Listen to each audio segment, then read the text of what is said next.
Sir నమస్కారం sir. నమస్తే. Sir Ahmedabad air India flight crash అయినప్పుడు దానికి సంబంధించి ఒక దగ్గర నుంచి ఒక వీడియో ఒక కుర్రాడు తీయడం జరిగింది సార్.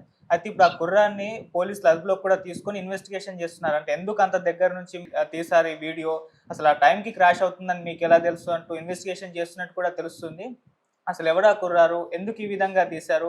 మరి దీని పట్ల ఇన్వెస్టిగేషన్ ఇప్పటి వరకు ఎక్కడి వరకు వచ్చింది? సో దీనికి సంబంధించి ఎటువంటి వివరాలున్నాయి సార్? మొన్న మనకి 12వ తేదీ యాక్సిడెంట్ క్రాష్ జరిగి దాదాపు 241 మంది ఫ్లైట్ లో ఉన్న వాళ్ళు చనిపోయారు. ఎయిర్ ఇండియా ఫ్లైట్ బోయింగ్ 787-8 విమానం.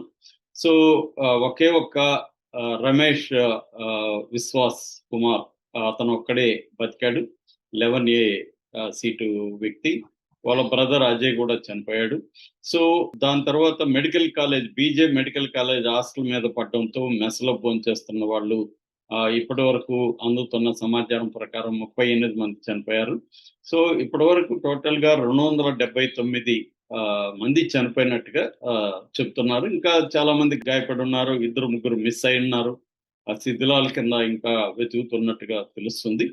సో ఈ నేపథ్యంలో ఒక రోజుకొక ఏదో ఒక విచిత్రమైన న్యూస్ బయటకు వస్తుంది. ఎందుకంటే అసలు ఇది ఎలా జరిగింది, దీని వెనక ఏమన్నా కుట్ర కోణం ఉందా, లేదు హ్యూమన్ ఎర్రర్ అంటే పైలట్ ఎర్రర్ ఉందా అనేది ఒక యాంగిల్ అయితే, రెండో యాంగిల్ టర్కిష్ కంపెనీ సెలబీ అనే ఒక కంపెనీ దాదాపు 9 ఎయిర్పోర్ట్లలో గ్రౌండ్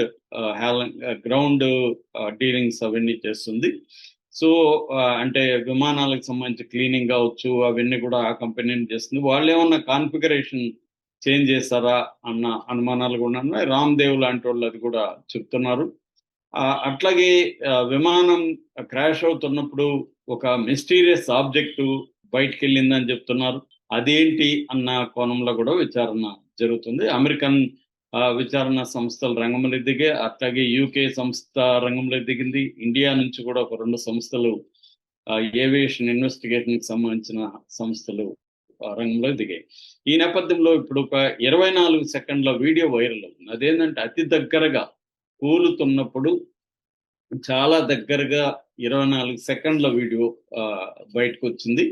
సో ఇది ఎవరు తీశారు ఏంటి అనేది ఇప్పుడు మొత్తం ప్రపంచ వ్యాప్తంగా కూడా ఇది వైరల్ అవడంతో ఎవరు తీశారని ఇన్వెస్టిగేటివ్ ఏజెన్సీలు రంగంలో దిగి, ముఖ్యంగా అహ్మదాబాద్ క్రైమ్ బ్రాంచ్ ఈ అబ్బాయిని అదుపులోకి తీసుకున్నారు. సో ఇప్పటి వరకు మనకు అందుతున్న సమాచారం ప్రకారం ఆ అబ్బాయి ఏం చెప్తున్నాడు అనేది ముందుగా చూస్తే, అబ్బాయి పేరు ఆర్యన్ అన్సారీ. అతనికి 17 ఏళ్ళు. వాళ్ళ నాన్న అహ్మదాబాద్ లో మెట్రోలో సూపర్వైజర్ గా పనిచేస్తున్నాడు. ఆ అబ్బాయి ఫస్ట్ టైం వాళ్ళ నాన్నని చూడడానికి ఇక్కడికి, ఎందుకంటే ఈ ఏరియా ఇది లక్ష్మీనగర్ అంటారు. ఇది మేఘానీ నగర్, ఓంకార్ నగర్, లక్ష్మీనగర్ ఇవన్నీ కూడా ఎయిర్పోర్ట్ కి కిలోమీటర్ల దూరంలోనే ఉంటాయన్నమాట. సో ఇది పడింది కూడా అక్కడే మేఘానీ నగర్ లోనే ఇది పడింది. దాని పక్కనే లక్ష్మీనగర్ ఉంటుంది. అక్కడ ఒక 6 నెలలకు ముందే వీళ్ళ నాన్న అపార్ట్మెంట్ అక్కడ రెంట్కి తీసుకున్నాడు. రెంట్కి తీసుకున్న తర్వాత ఈ అబ్బాయి ఫస్ట్ టైం, అతనికి సమ్మర్ హాలిడేస్ ఉన్నాయి, సెకండ్ ఇయర్ ఇంటర్మీడియట్ చదువుతున్నాడు. అతను వాళ్ళ సిస్టర్ వాళ్ళ నాన్న చూడడానికి వచ్చాడు, ఈ అపార్ట్మెంట్ లో ఉంటున్నాడు. సో ఇతను ఏమనుకున్నాడంటే వాళ్ళ ఫ్రెండ్స్ మీ నాన్న ఉన్న దగ్గర విమానాలు దగ్గరగా వెళ్తాయంట కదా, సో వాటిని వీడియోలు తీసి మాకు పంపురా అని వాళ్ళ ఫ్రెండ్స్ అడిగితే, ఇతను గబగబా లంచ్ చేసేసి పైకి వెళ్ళాడు.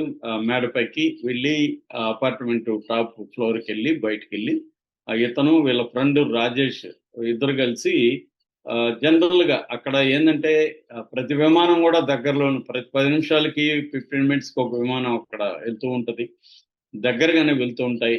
ఆ దగ్గరగా వెళ్ళడం అనేది ఆ ఏరియా ప్రజలందరికీ కామనే. రెండోది ఏంటంటే ఆ ఏరియాలో ఉంటున్న మేజర్ జనం వర్క్ ఫోర్స్ ఇదే ఎయిర్పోర్ట్ లో క్లాస్ 4 ఎంప్లాయీస్, గ్రౌండ్ స్టాఫ్ అంటారు వాళ్ళని. అది క్లీనింగ్ కావచ్చు, టాయిలెట్స్ కావచ్చు, విమానం క్లీనింగ్ కావచ్చు, బ్యాగేజ్ని తీసుకెళ్ళడం కావచ్చు, ఇలా క్లాస్ 4 ఎంప్లాయీస్ గా వాళ్ళు పనిచేస్తుంటారు. సో అందువల్ల వాళ్ళకి అది కామన్ అనమాట, వాళ్ళకి అలవాటు అయిపోయింది. విమానాలు నైట్ అండ్ డే దగ్గరగా వెళ్తుంటాయి, ఆ సౌండ్లు అవన్నీ కూడా వాళ్ళకి అలవాటు అయిపోయింది. వాళ్ళు ఎప్పుడు కూడా పట్టించుకోలేదు. సో కానీ ఈ అబ్బాయికి ఫస్ట్ టైం అక్కడికి రావడం కాబట్టి ఈ అబ్బాయికి కూడా విచిత్రంగా ఉంది. ఇంత దగ్గరగా ఆ అబ్బాయి ఎప్పుడు విమానాలు చూడలేదు. సో అందువల్ల అతను వీడియో తీయడం మొదలుపెట్టాడు.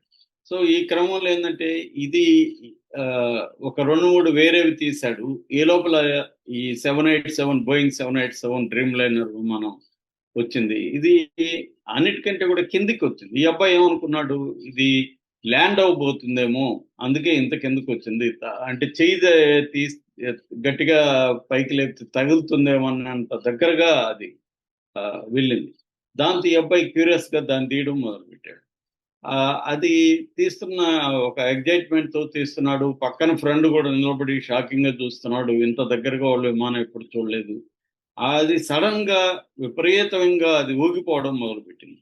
దాంతో ఇతనికేం అర్థం కాలేదు. అంటే ఇతనికి అప్పటికి కూడా డౌట్ ఏం రాలేదు. ఇది ల్యాండింగ్ ఇలాగే అవుతుందేమో అనేది ఈ అబ్బాయి అనుకుంటున్నాడు.